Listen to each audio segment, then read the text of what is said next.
Hello viewers. 100 days 100 Python projects. இன்றைக்கி நம்ம டே 97 இருக்கோம். இன்றைக்கி நம்ம என்ன ப்ராஜெக்ட் பற்றி பார்க்க போகிறோம்னா யூனிட் கன்வெர்ட்டர் யூஸிங் பைத்தான். இதுக்கு நம்ம ஜிஐக்கு டிகிண்டர் யூஸ் பண்ணியிருக்கோம். அதே மாதிரி இந்த unit கன்வெர்ட்டரில்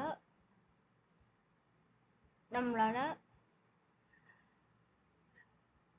metres, kilometres, Celsius, Fahrenheit, kilograms, pounds வைஸ்வர்ஸாக நம்மளால் வந்து கன்வெர்ட் பண்ணிக்க முடியும். இப்போதைக்கு நான் வந்து ஒரு 1000 மீட்டர்ஸ் கொடுத்துக்கிறேன். அதை கிலோமீட்டராக கன்வெர்ட் பண்ண கேட்குறேன். அப்போ 1 கிலோமீட்டர் அப்படின்னு வந்து கொடுக்கணும். ஓகே, இந்த மாதிரி தான் நம்ம வந்து கிலோமீட்டர்ஸை மீட்டர்ஸாக கன்வெர்ட் பண்ணிக்கலாம்.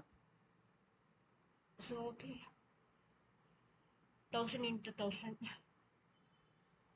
நெக்ஸ்ட் வந்து இதில் இருக்க எல்லாமே நம்மளால் வந்து என்ன பண்ணிக்க முடியும்னா கன்வெர்ட் பண்ணிக்க முடியும். தேங்க்ஸ் ஃபார் வாட்சிங். பை.